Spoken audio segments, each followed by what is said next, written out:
Carl, Marcia, Eric, Kayla's family and friends. I didn't have the privilege, the blessing of knowing Kayla. I wish I had. I'd be a better man for knowing her. I'm sure of that.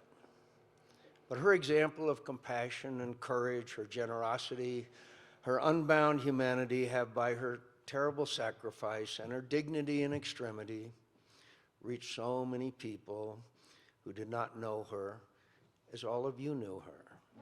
She has taught all of us, millions of strangers, truths that some of us struggled a lifetime, if ever, to understand.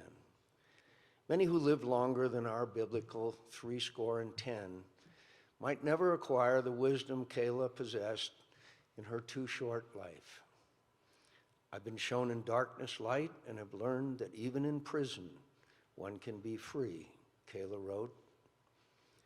What an extraordinarily wise, strong, and brave and true thing to say. Years ago, Viktor Frankl, an Auschwitz survivor who became a renowned psychiatrist and philosopher, made essentially the same observation. Everything can be taken from a man but one thing, he wrote, the last of the human freedoms, to choose one's attitude in any given set of circumstances, to choose one's own way. Only the wisest, the strongest, the bravest, the truest can see in their own suffering, can see even in the face of their death, that life always, always has meaning. It has meaning that no misfortune, no cruelty, no evil can take from us if we refuse to surrender it. Even if cruel and evil people hold the power of life and death over us, they cannot have our last and truest freedom. They cannot frighten it away. They cannot terrorize it. They can't even understand it. It's given to us by God. Our lives have dignity, meaning, purpose. Kayla knew that.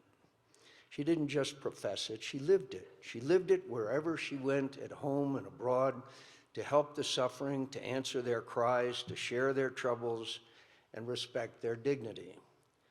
She chose her own way. It was the way of love. We have only one life to get right, to be happy. And what is the key to a happy life? It is to love and be loved in return. That is all of happiness. Kayla knew that too, for she loved so well and was much loved in return. She is loved today by people who never met her, people who are moved by her story and her example of love. What can we do to repay her? Not enough. We can try to give her justice. We can try to give justice to her murderers, other victims, and their families.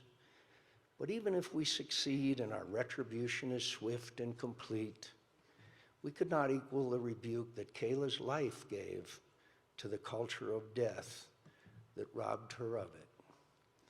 I find God in the suffering eyes reflected in mine, she said.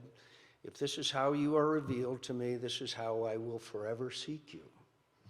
Her killers will never understand or possess that kind of strength. They have no weapon against it. Kayla's life had meaning, and its meaning was more powerful than all the cruelty inflicted on all the innocent victims on earth. Kayla's meaning was love.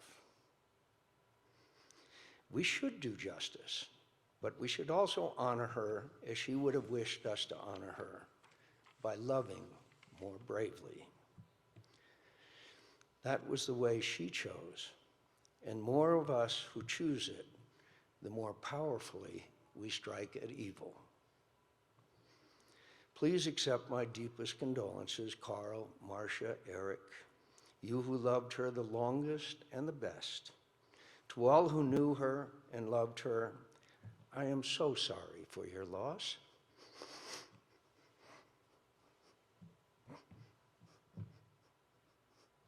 Our faith may assure us that she is in a better place.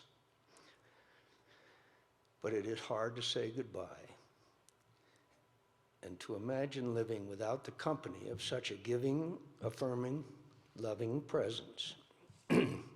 There is consoling in believing she rests in a peace that passes human understanding. There is consoling in her own assurances. By God and by your prayers, she wrote her parents, I have felt tenderly cradled in free fall. I have been shown in darkness light. What an extraordinary young woman. What a fine life she lived. What a powerful example to follow. I never knew Kayla, that's my loss, but I won't forget her. That's my privilege and my responsibility. Thank you.